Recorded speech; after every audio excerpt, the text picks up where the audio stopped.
Olá, seja bem-vindo, seja bem-vinda ao canal Matemática Superior. Hoje a gente vai resolver mais uma questão de equações diferenciais. A questão que a gente vai resolver hoje é a questão 1.3 da página 302 do livro do Reginaldo. Pede para a gente resolver o problema de valor inicial de fronteira utilizando o método de separação de variáveis. O que era o meu problema? É a minha equação do calor, essa parte aqui é a parte tradicional, né? A derivada de U em relação ao tempo é igual à derivada segunda de U em relação à posição.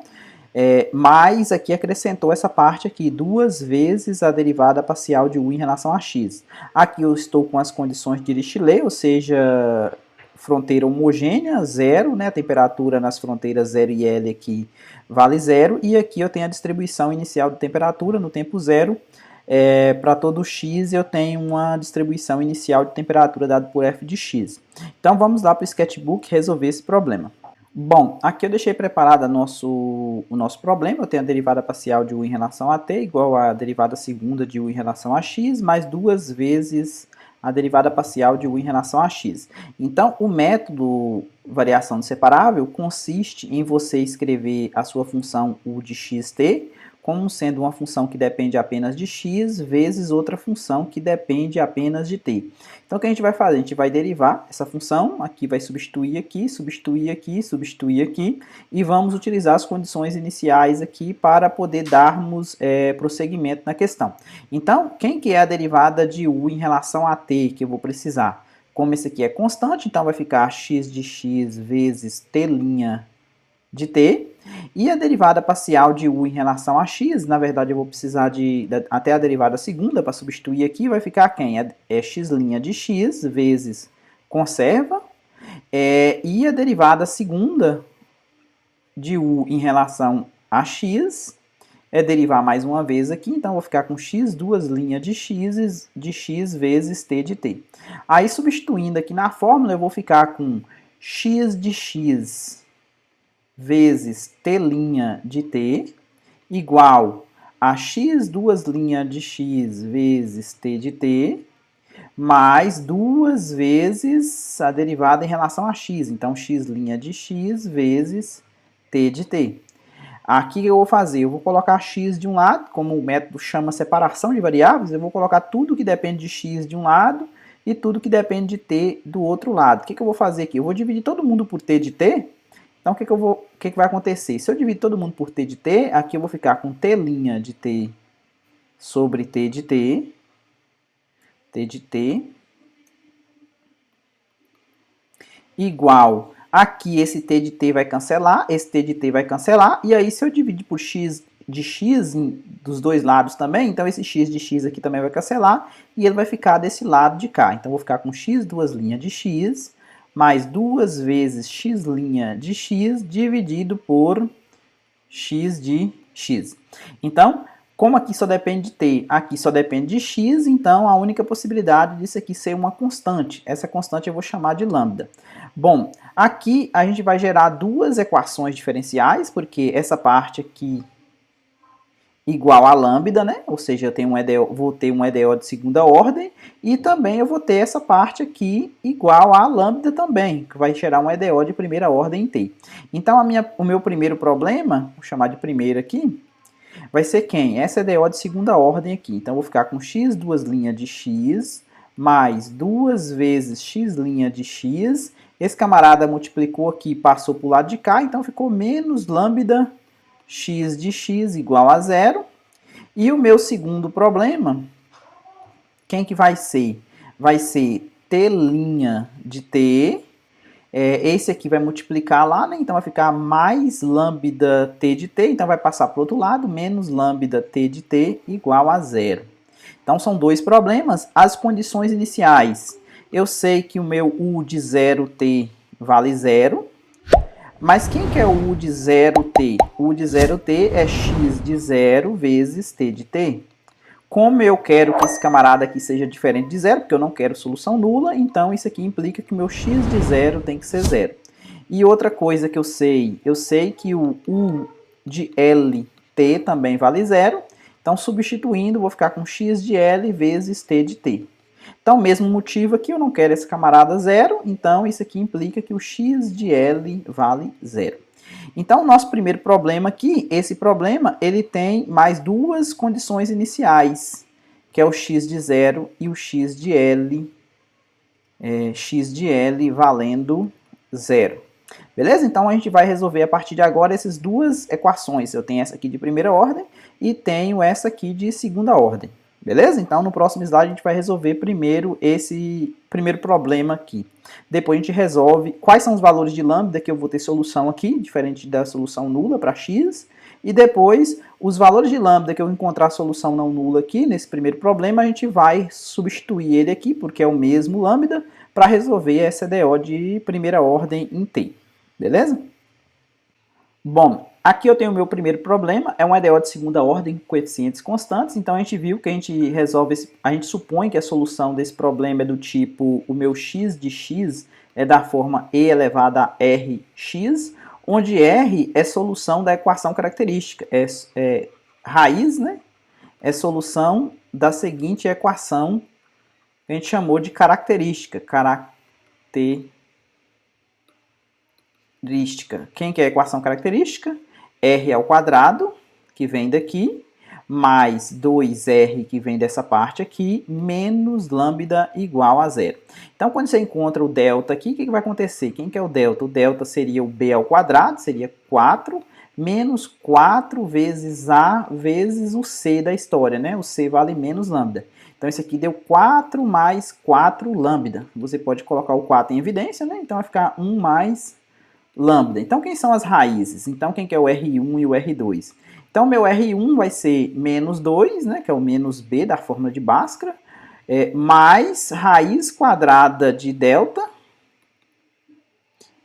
4 mais 4 lambda, vou escrever já dessa maneira aqui, que a gente já simplificou, dividido por 2 vezes A, né? O A da história aqui é quem acompanha o R ao quadrado, então é 1. Isso aqui vai dar menos 2, mais ou menos, aqui dá para tirar para fora 2 ainda, né? Raiz de 1 mais lambda, dividido por 2. Então, dá para simplificar esses dois aqui. Então, ficou 1, mais ou menos. Não, esse aqui é só mais, né? E aqui ficou mais raiz de 1 mais lambda. E o meu R2 é a mesma coisa, só que agora negativo, que é o mais ou menos. Então, menos raiz de 1 mais lambda. Então, aqui nós temos uma bifurcação para alguns casos da minha solução, porque de acordo se o delta era positivo, delta negativo ou delta zero, a gente tinha solução. Então vamos começar aqui o caso em que o delta vale zero. Zero não, vamos pegar o positivo primeiro. Vamos pegar o delta maior do que zero. Para o delta ser maior do que zero, então significa que 1 mais o lambda, né? 1 mais o lambda tem que ser maior que zero. Né? Então, isso aqui significa que o lambda, ele tem que ser quem? Ele vai passar para o lado de cá, né? Menor do que... Ele vai passar para o lado negativo, é melhor deixar o 1 do outro lado, né? Então, vai ficar lambda maior do que menos 1. Então, se o lambda for maior do que menos 1, eu vou ter duas raízes reais distintas. Então, quem que seriam as minhas soluções? Então, eu ia ter um x1. Quem que seria a minha solução? Meu x1...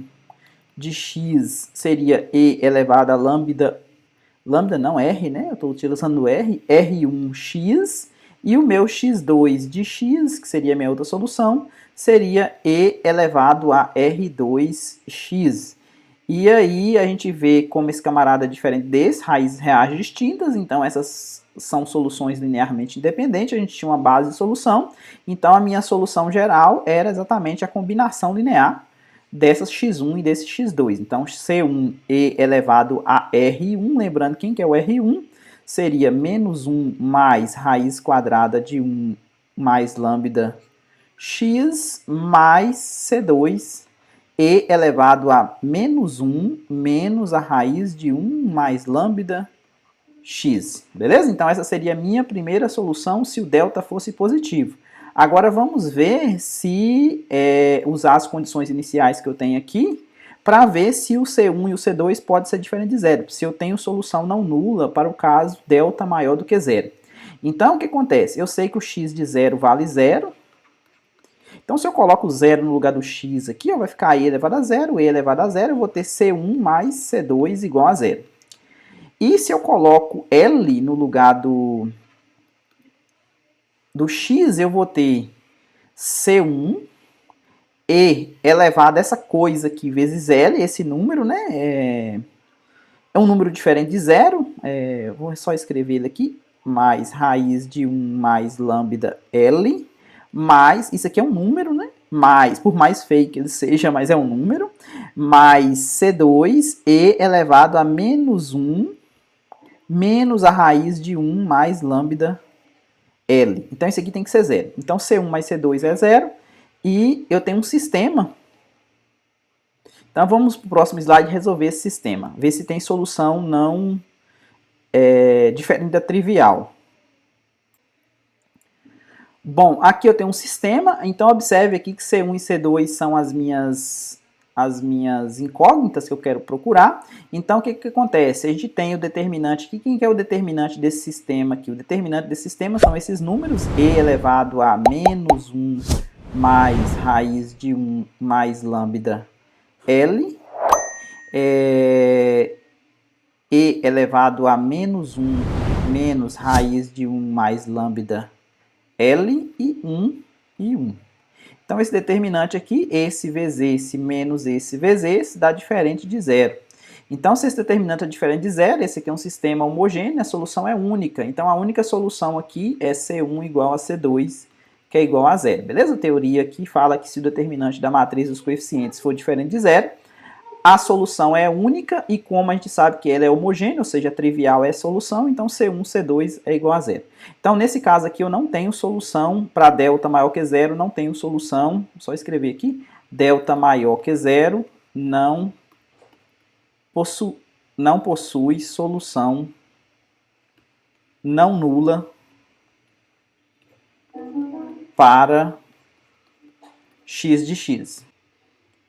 O outro caso é delta igual a zero. Se o delta é igual a zero, então significa que 1 mais lambda vale zero. Então significa que o lambda vale menos 1. Então se o lambda vale menos 1, eu tenho duas raízes reais distintas iguais. E quem que seriam essas raízes? O R1 vai dar menos 1. Vai dar menos 1, né? Porque só lembrando aqui quem que eram as raízes... Aqui, o R1 e o R2, tá vendo? Menos 1 mais isso, como isso aqui está sendo zero, tá vendo? Esse aqui também está sendo zero, então sobrou só menos 1. Então, R1 é igual a menos 1, que é igual a R2. Então, quem que seria a minha solução? A minha solução é dada por C1 vezes E elevado a menos X mais C2 vezes X E elevado a menos X. Isso aqui também é da teoria. Esse X aqui a gente usa a variação do parâmetro e tal, para poder determinar duas soluções linearmente independentes, essa e essa. Então, nesse caso aqui, eu vou ver se eu, colocando as condições iniciais, x de 0 igual a x de L igual a 0, se eu tenho solução não nula aqui. Então, o x de 0 vale 0, então, colocando 0 aqui, vai ficar C1. Colocando 0 aqui vai zerar, então ficou C1 igual a 0, então daqui a gente descobre que o C1 é 0 já sacrifiquei meu C1, então a minha solução só fica com essa parte aqui, ó. Ou seja, meu x de x só sobrou C2, x e elevado a menos x. Agora eu vou substituir o L, eu sei que o x de L vale 0, então quem que é o x de L? É C2 vezes L e elevado a menos L. Bom, essa parte aqui é diferente de 0, então sobrou por C2, então C2 é 0. Então, delta igual a zero, não, do mesmo jeito, né, não possui solução não nula para x de x. Agora só resta o último caso, que é as raízes complexas, delta negativo. Vamos para o próximo slide fazer esse caso.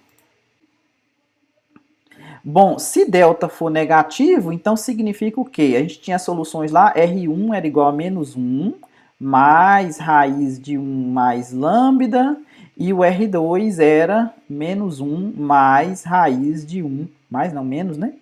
Que é o outro caso, menos raiz de 1 mais lambda. Agora, o delta é negativo. Então, se o delta é negativo, então significa que 1 mais lambda é negativo. Então, se 1 menos lambda é negativo, então significa que o lambda agora, ó, ele vai ser maior Ou maior não, ele vai ser menor do que menos 1. Antes ele era maior do que menos 1, agora ele vai ser menor do que menos 1. Então, a outra maneira de escrever isso aqui, ó, se 1 mais lambda é negativo, então significa que, ó, 1 mais lambda é negativo, então significa que menos 1 menos lambda é positivo.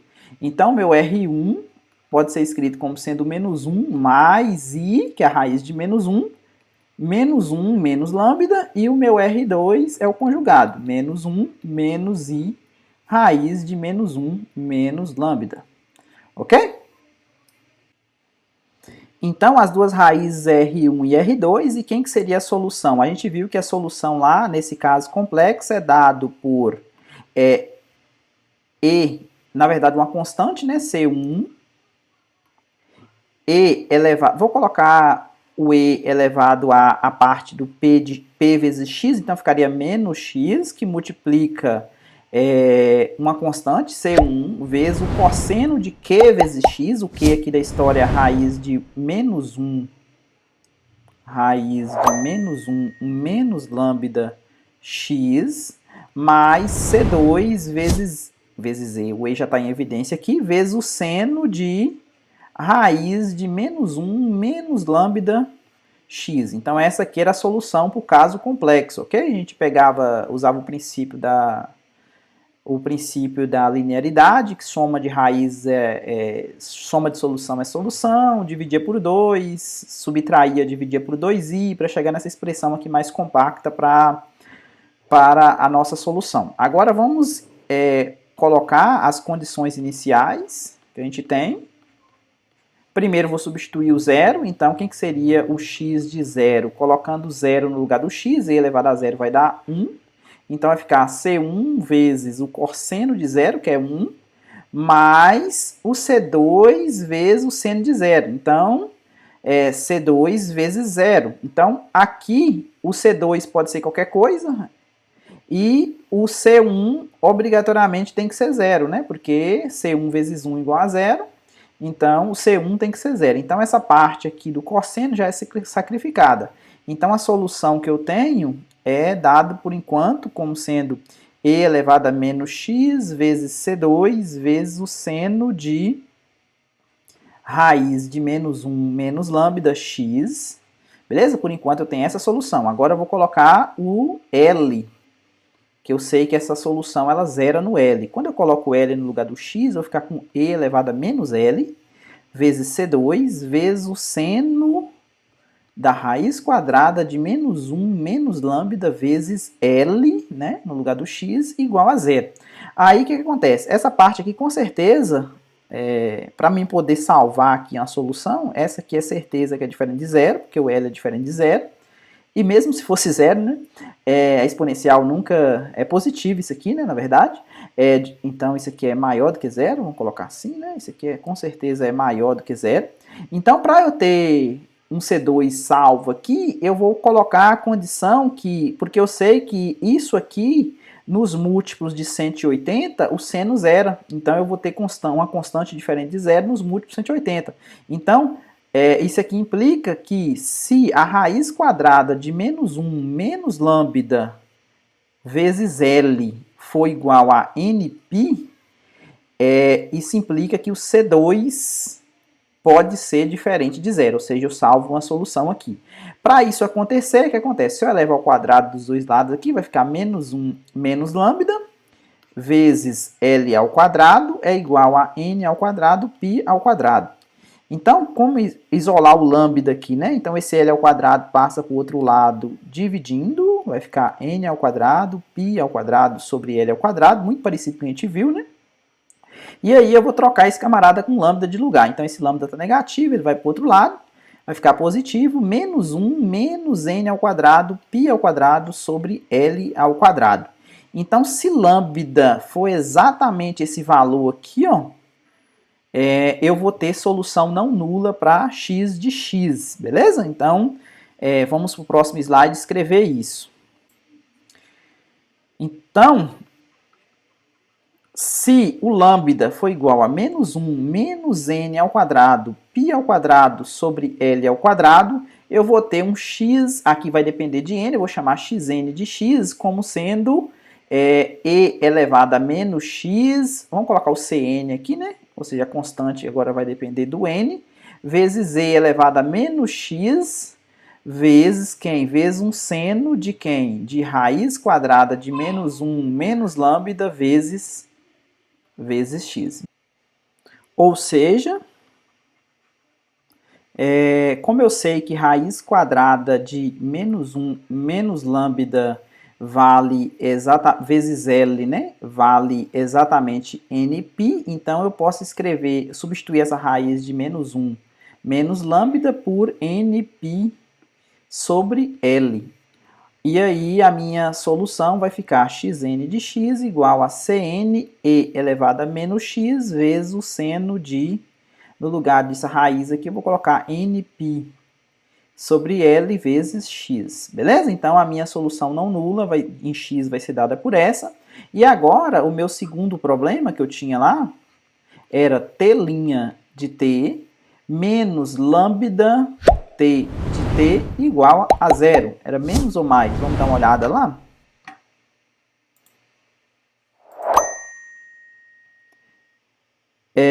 Aqui o meu segundo problema é negativo mesmo, menos lambda t de t. Então, voltando lá, agora eu tenho que colocar no lugar desse lambda exatamente esse trambolho todo aqui. Então, meu problema aqui agora vai depender de n, t' de t, menos lambda. Então, o que é menos lambda? Menos lambda é multiplicar por menos 1, então vai ficar mais 1 mais n ao quadrado, π ao quadrado sobre L ao quadrado.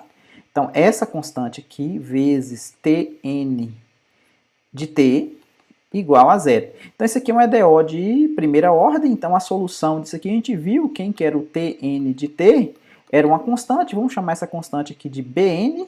Bn vezes e elevado a menos esse número aqui todo, né? 1 mais n ao quadrado, π ao quadrado sobre L ao quadrado, vezes t. Então, essa era a solução da EDO de primeira ordem. Então, agora, se eu pego, por exemplo, Cn vezes o Bn e chamo de um An, então a minha solução geral, que seria agora, dependendo de n, um n de xt, seria quem? Seria um somatório, a combinação linear de soluções, n variando de 1 até mais infinito, de an vezes o xn, que é essa solução aqui, vezes o tn de t. Então, ia ficar an vezes e elevado a menos x vezes o seno de nπ x sobre L, vezes e elevado a menos 1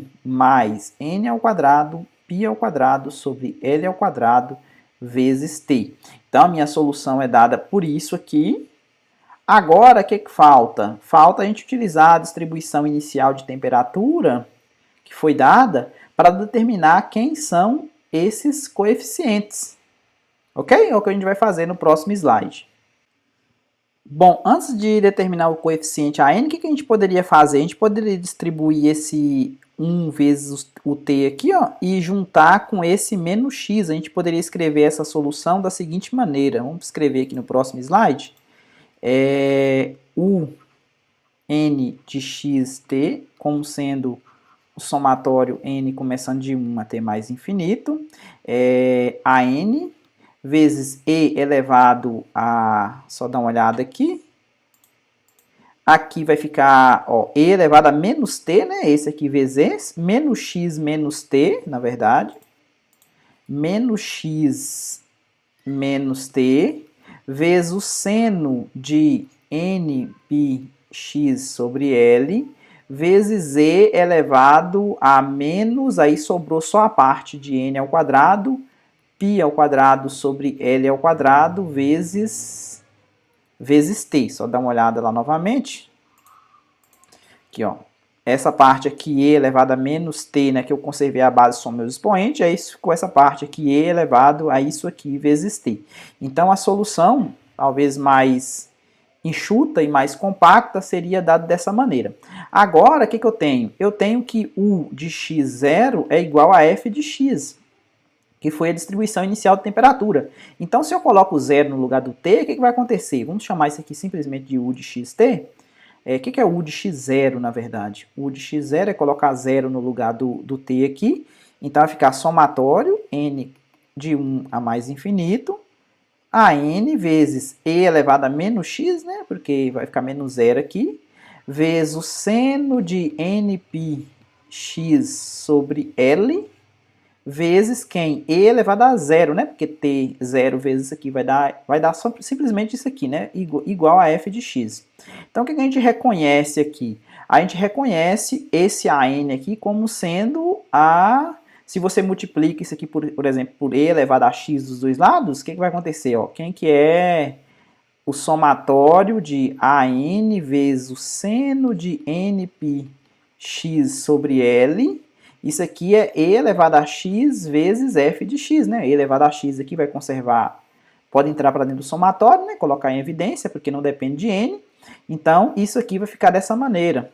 Então, quem que é esse AN? Esse AN aqui é o coeficiente da série dos senos de Fourier para essa função. Então, se você faz uma extensão ímpar dessa função, você vai ver que esse AN, ele é dado como sendo 2 vezes 1 sobre L, então vai ficar 2 sobre L, integral de 0 a L de e elevado a x, f de x, vezes o seno de nπ x sobre L dx. Agora sim a gente tem o nosso problema concluído. Então essa aqui é a fórmula de determinar quem são os coeficientes e essa aqui é minha solução geral para o caso do problema proposto por essa equação do calor, beleza? Então espero que você tenha entendido. Se gostou, deixa um like aí, compartilhe com os colegas e até a próxima.